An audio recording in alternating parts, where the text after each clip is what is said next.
Hey, it's Gwen Fox, and I am so glad that you're here. And I'm sure that sometime in your career, like every time you step in front of the easel, that you've wanted to find that place within yourself that when you paint, it is something that says you. Today, we're not only going to talk about the ability to do this, but I will show you how I did it through a painting that needed to listen and needed me to listen and trust, so stay tuned.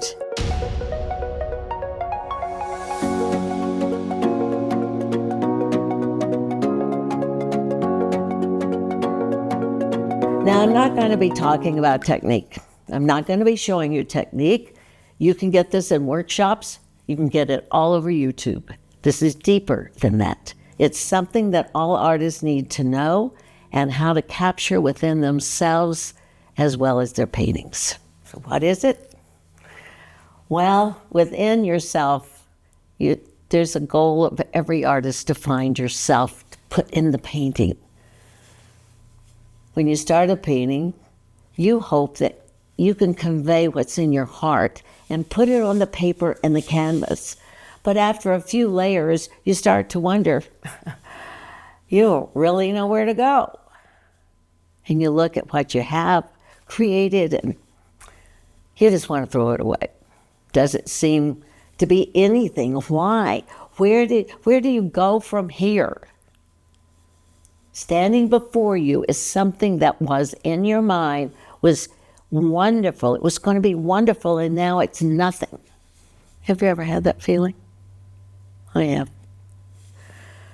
Your vision you had of this painting slips away as if it was never there, and you ask yourself why. Where did it go from here? You know composition, you know value, you know edges. You know a lot about painting, and yet you feel like you know nothing. The ability to create something of value, something that means something to you, that is beautiful, now it seems to have slipped away from you like a thought on a slow breeze. You reach for it, and yet it slowly moves away. So now the question is, how does one go deep within themselves in order to find that trust that is needed, that is elusive? It seems elusive. What do you do? How do you get it? Well, some say, just let go. I hear that term, just let go, all the time. But what does it mean? Well, I'm here to tell you what it doesn't mean. It doesn't mean that you just start throwing paint onto your paper or canvas and hope like the Dickens something's going to come up that you find exciting. That is not letting go. This is being careless and not being present. This is not the type of letting go that I want you to learn about. Real letting go means that you don't need to know exactly what the painting will look like before you begin. You may know the feeling, but you don't know the exact way the painting is going to look like.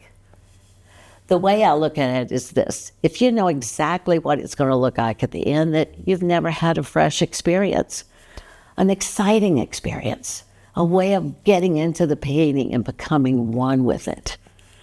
Now, you guys know that I am a firm believer in thumbnails. Thumbnail sketches are done fast and with a black Sharpie. Why a black Sharpie? Because you can't erase with a black Sharpie.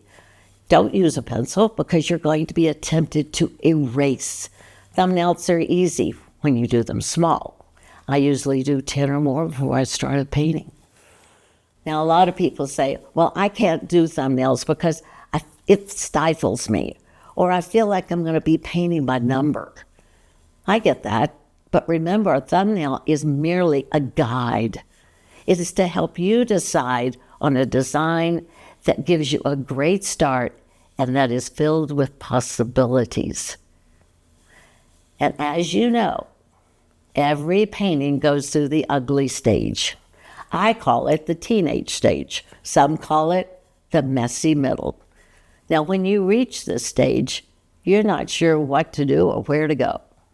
However, there is a difference between a beginner painting and experienced painting.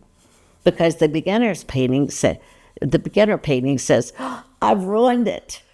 The experienced paint artist, Oh, this is the teenage stage, and now I get to pull it together. This is the exciting stage. So next time you get into a painting and you don't know what to do, sit back and remember, this is the exciting stage. And I mean that. But to get through this stage, what do you do? Well, you start asking yourself questions about what do you like about the painting? Do you like your colors? How do you feel about the painting? Where's your center of interest going to be? And how are my values?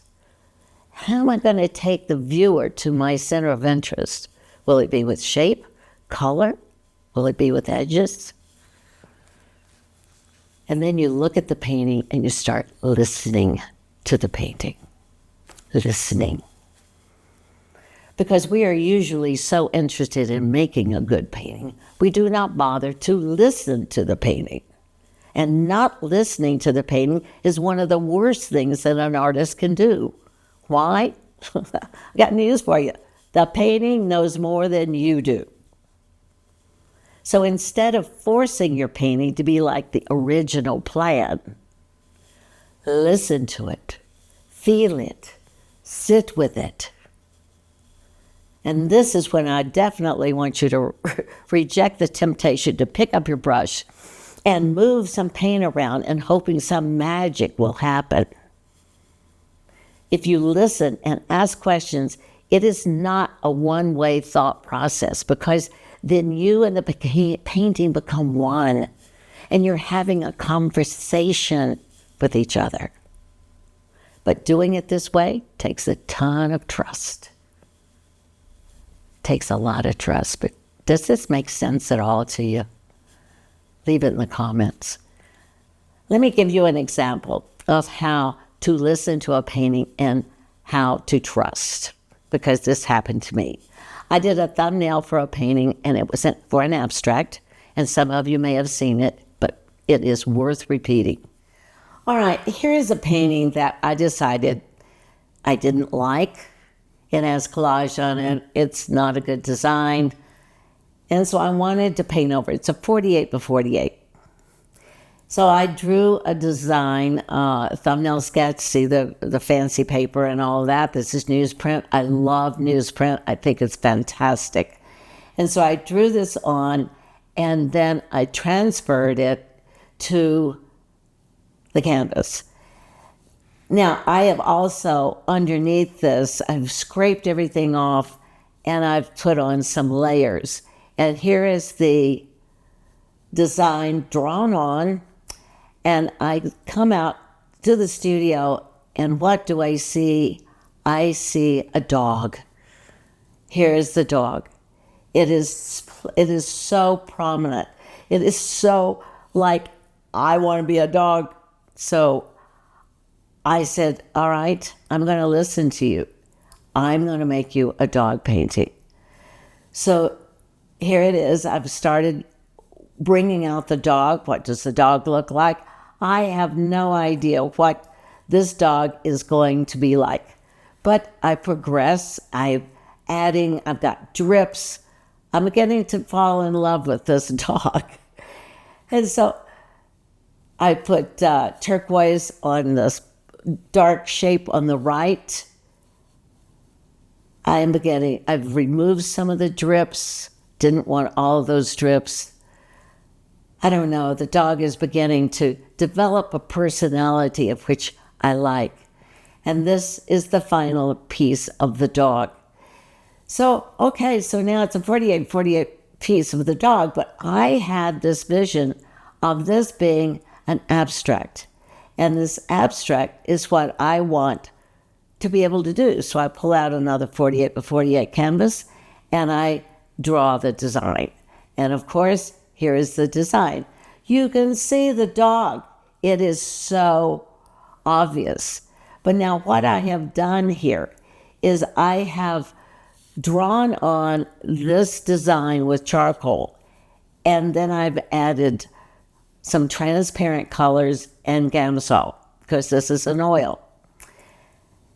I love what it does. Look at this. The glow is fantastic.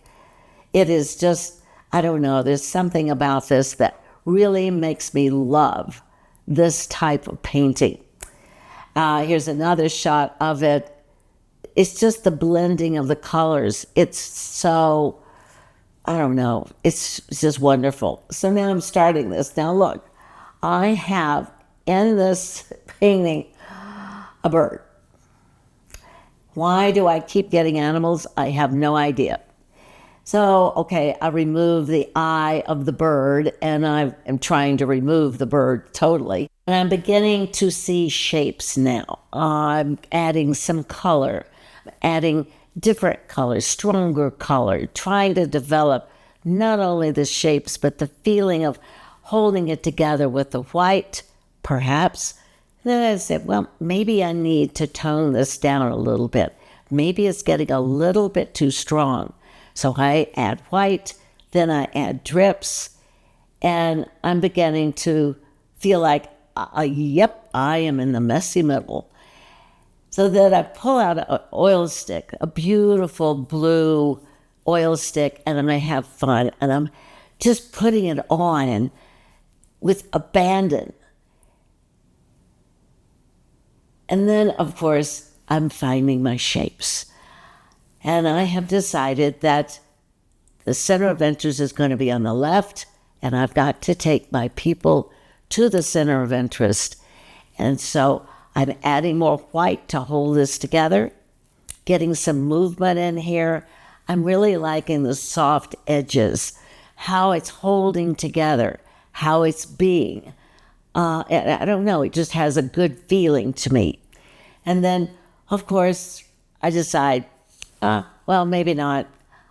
And I have to tell you, when I don't know what to do, I do drips. And to me, drips are fun, and I love them. So I do lots of drips. But then, of course, I have to come back in, and I have to get rid of these drips. So now I'm deciding I need to pull this together even more. So I start adding some of the blue that I love, strengthen the upper shape, the gold shape, making it very strong. And I'm liking that. I'm liking how the nuances, the feeling of depth is in there. Now, before I show you the final version, I take photos of the up-close versions. To me, these are wonderful. And you really need to do these for the simple reason that you can find an idea for another painting. And the colors are great. You can change it a little bit, but this is definitely an idea for another painting. And I just like how the paint flows, how it's loose, it's free. And I am not forcing this to be anything. It's just itself. And I think this is the last one. And I love the close-ups. They're very inspiring to me. So now, this is the final version of this, of which I think you guys have seen before, but I ended up loving it. But here's the thing, guys. I listened to the painting. I didn't go through it and say, I'm going to paint this a certain way. No, I listened.